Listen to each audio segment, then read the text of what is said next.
Olá, como vão todos? Espero que todos estejam bem, com saúde e em paz. Nós vamos iniciar mais este estudo da doutrina espírita com a prece que Jesus nos ensinou. Pai nosso, que estais nos céus, santificado seja o teu nome. Venha a nós o teu reino. Seja feita a tua vontade, na terra como nos céus. O pão nosso de cada dia dai-nos hoje. Perdoa, Senhor, as nossas dívidas, na medida em que perdoamos aos nossos devedores. Não nos deixes cair em tentação e livra-nos de todo o mal, que assim seja. Nós estamos estudando o livro Evolução em Dois Mundos, pelo espírito, o autor espiritual é o espírito André Luiz, e nós estamos tratando, esse livro, primeiro vamos dizer que o livro foi escrito através da psicografia de Francisco Cândido Xavier e Valdo Vieira. Nós estamos tratando da evolução e do corpo espiritual enquanto ele está sendo desenvolvido pela espiritualidade superior. Nós lemos aqui sobre o surgimento das algas, foi o que a gente leu nas últimas leituras, e dos artrópodos aos dromatérios e anfitérios. Esse foi o texto que a gente leu. Como esse texto ele cita uma infinidade de organismos e de seres vivos dos quais a gente já ouviu falar, mas não lembra direito, eu estou tratando de cada um deles, para que retome aí essa ideia de como esse desenvolvimento se deu e como esse desenvolvimento influencia na nossa vida atual, naquilo que a gente tem hoje como organismo e como vida atual. O último ser que a gente tinha visto no episódio anterior foi os foraminíferos, e hoje a gente vai iniciar aqui com a definição, a leitura do que são os radiolários. Então aqui nós estamos tratando nos radiolários de protozoários amemoides e portanto são unicelulares, que eles têm de características? Eles secretam esqueletos minerais intrincados, geralmente com uma cápsula central que divide a célula em duas porções, interior e exterior. Vamos entender esse processo, por que isso é importante.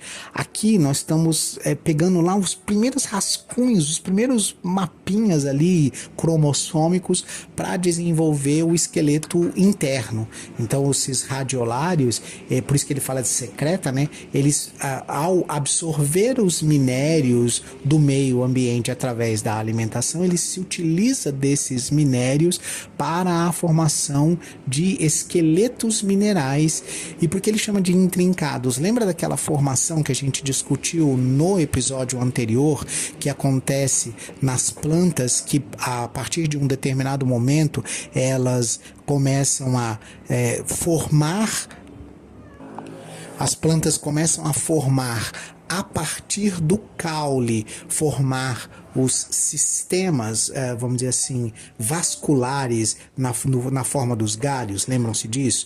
E a gente até comentou que isso é o rascunho, é o início do que a gente chama hoje de sistema circulatório do nosso sangue. Pois bem, quando você trata da formação do esqueleto, esse princípio de por onde as coisas vão iniciar para se formar, ele é o mesmo.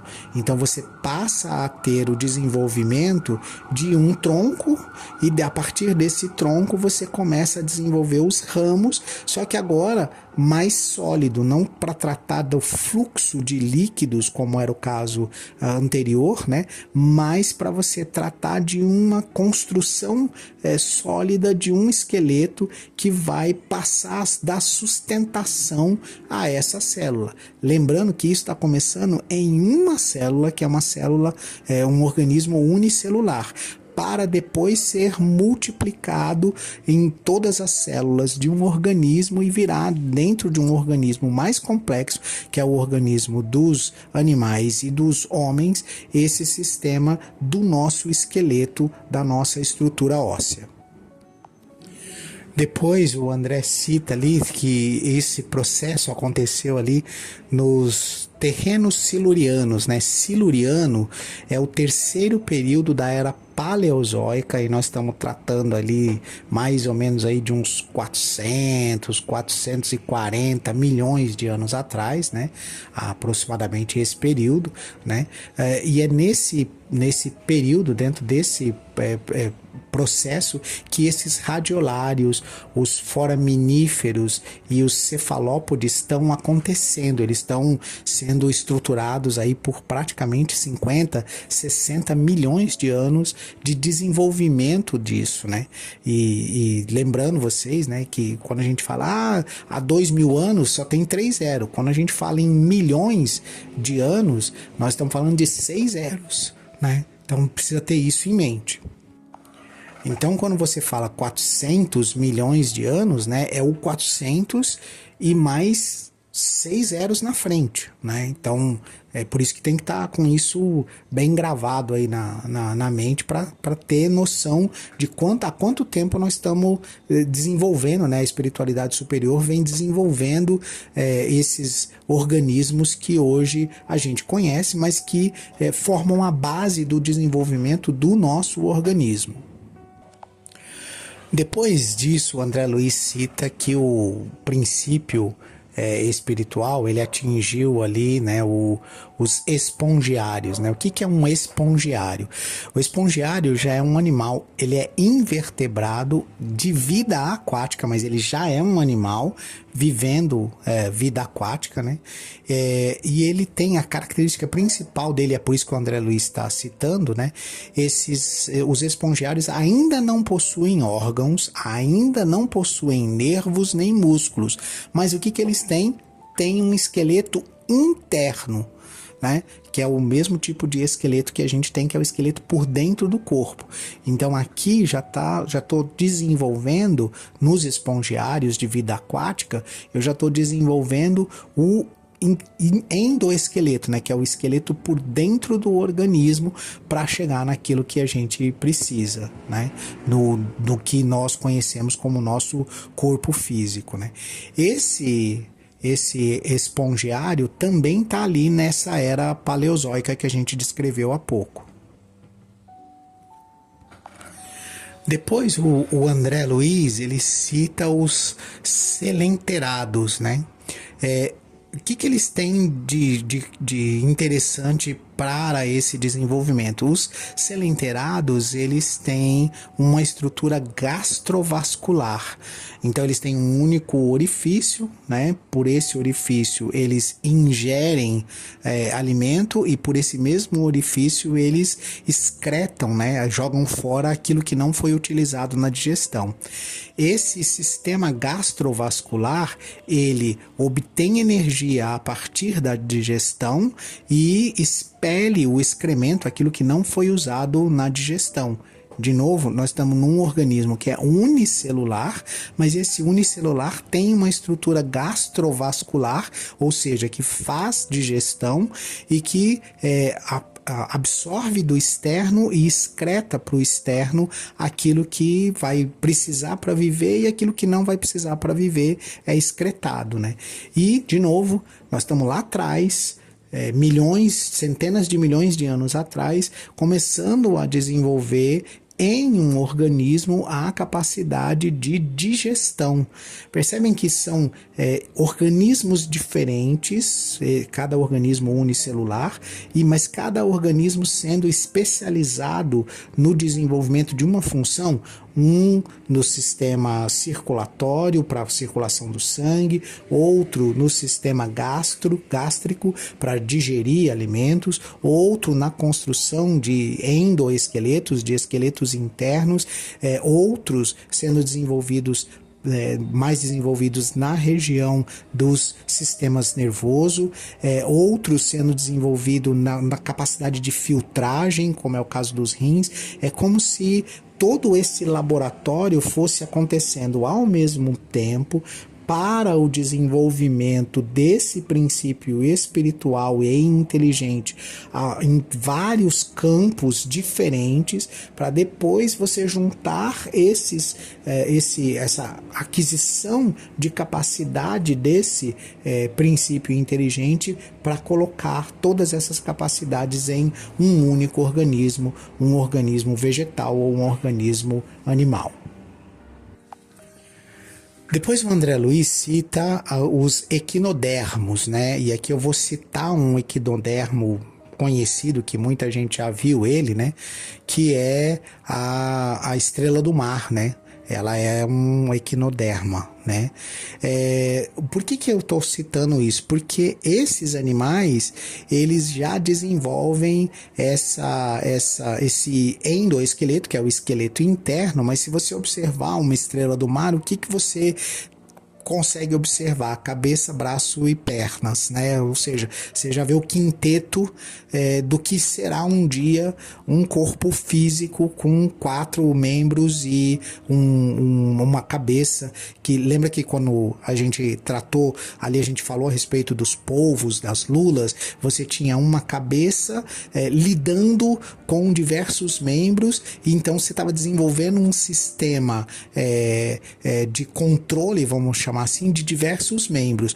Porém, você não tinha o esqueleto para a formação desses membros. Aqui você tem o nasciturno do esqueleto, e depois você vai juntar essas duas capacidades já aprendidas por esse princípio espiritual, né, já desenvolvidas por esse princípio inteligente, para que ele consiga juntar a capacidade de formar um esqueleto de 5, vamos dizer assim, 5 entidades, né, 5 pontas, como é o caso da estrela do mar, e ao mesmo tempo ter a movimentação dos braços de um polvo, né? Ou seja, a capacidade de você ajustar o alongamento desse braço para conseguir pegar alguma coisa, de você ajustar o movimento desses braços, como é o caso do polvo, para você efetuar algo de movimentação, como é o caso do nadar do polvo e da lula, né?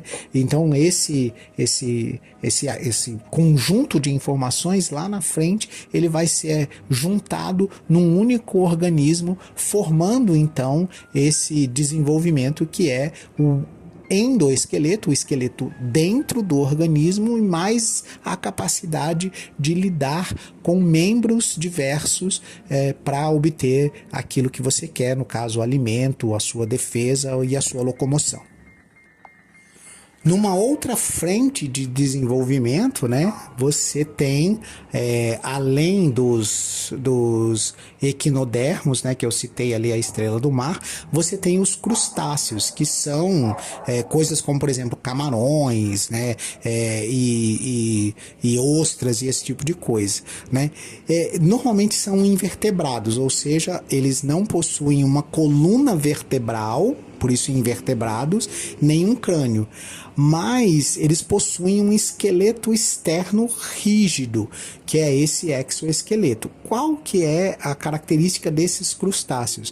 Observa que já existem membros, né? É o caso do camarão, você tem membros que precisam ser controlados por um sistema nervoso central, né, por algo que esboça que um dia é um início de rascunho do que vai ser um cérebro, mas esses crustáceos vão dar essa oportunidade de desenvolvimento desse princípio espiritual para tendo um esqueleto e ter o controle, por assim dizer, de membros que têm movimento, que vão impulsioná-lo em movimento, impulsioná-lo para segurar coisas ou para adquirir alimento, para levar o alimento até a boca. Esses crustáceos já têm essa característica.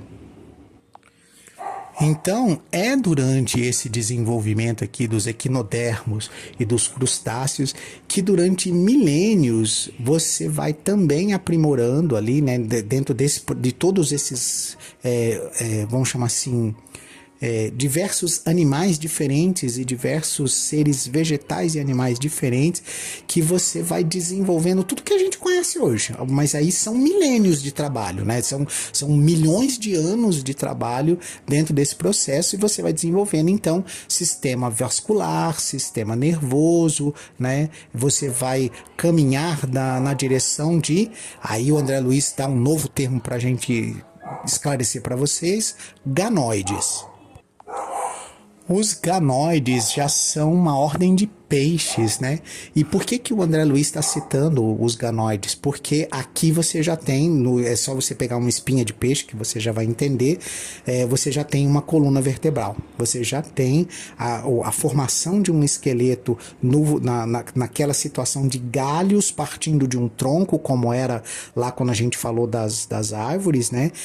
Você já tem isso, só que agora você tem uma coluna vertebral que está impulsionando, está gerando movimento nesse esqueleto, então você já tem mobilidade, não é mais aquela coisa crustácea, não é mais aquela casca externa do exoesqueleto, mas um endoesqueleto com mobilidade, com uma coluna vertebral móvel que te dá a condição de gerar movimento controlado pela decisão do que já é um rascunho de sistema nervoso central. Então o peixe nada devagar ou nada rápido, dependendo de qual é a situação. Se ele está fugindo, ele vai nadar rápido, se ele está só passeando, procurando alimento, ele vai nadar devagar, mas se você já tem uma estrutura de decisão sendo rascunhada, sendo montada para o que a gente conhece hoje como o sistema de um corpo físico, de um animal ou de um ser humano. Depois o André Luiz pega e arruma mais uma confusão para você e bota um termo teleósteos, né? Você fala, ih, rapaz, sei que é isso não. É o peixe que você já conhece, o peixe com escama, o peixe com essa casca externa mais dura no formato de escamas para se proteger, né? E também ele é considerado já um peixe, aspas, completo, né? Porque ele tem tecidos e ossos, né? Então ele já está numa classe para frente, né? É como se fosse o desenvolvimento posterior ao anterior que a gente tinha falado, né? E esse esqueleto ósseo, né? Já está já com essa mobilidade já tem o controle de um sistema nervoso central. E aí o André pega e te dá mais um nome para você buscar, né? Arquegossauros. O que é um arquegossauros, né? Eles estão ali, vamos dizer assim, juntando vários animais que alguns a gente conhece, outros não, né? Mas crocodilos, aves, dinossauros e pterossauros, né? Na verdade, nós estamos falando aí de vários tipos de répteis que têm um início de vida aquática e depois uma continuidade de vida não aquática, um início de vida aviário, né, não aviário para depois uma vida aviária, ou seja, capacidade, primeiro não voa e depois desenvolve a capacidade de voar, né? E isso tudo já no desenvolvimento dessa fauna que a gente conhece, né? Dos animais aéreos e não aéreos, né? Então aí você tem aí jacarés e crocodilos dentro desse espaço, você tem aves e dinossauros dentro desse espaço que está sendo desenvolvido aí nos arquegossauros. Aí o André fala dos labirintodontes, né? E aí, para que a gente entenda esse processo de desenvolvimento, labirintodontes eram anfíbios, né? Eles eram anfíbios, já são extintos, como a gente deve imaginar. Mas o que eles tinham de característica? cada dentária numa estrutura labiríntica, ou seja, numa estrutura que se encaixava um dente no outro para formar um mastigamento, né, uma mastigação mais eficiente, né? E de novo, nós estamos falando de bilhões de anos trabalhando nesse processo de mandíbula e de mastigação para desenvolver até chegar nesses que são os labirintodontes e que tem essa estrutura de mastigação que depois vai ser utilizada como se fosse um grande laboratório de desenvolvimento de diversas partes do organismo e que depois vai ser utilizada na formação de um organismo único, que é o organismo que a gente conhece. E aí depois ele fala dos lacertinos, né, que são lacertílios. Na verdade eles são répteis que são escamados, né, e que têm como característica aí essas escamas externas pequenas, né, formando um revestimento para o corpo, né, e já juntam as mandíbulas de mastigação que a gente descreveu. É o caso dos lagartos e dos camaleões e de algumas espécimes de jacarés e crocodilos que a gente tem, que tem essa característica dos lacertinos.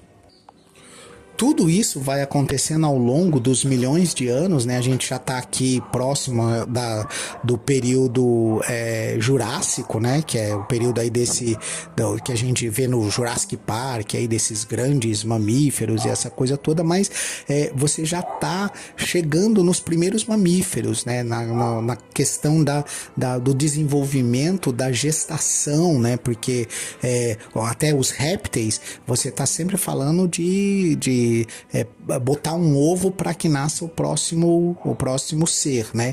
E quando você entra nos mamíferos, você já está entrando dentro do universo de gestação, né?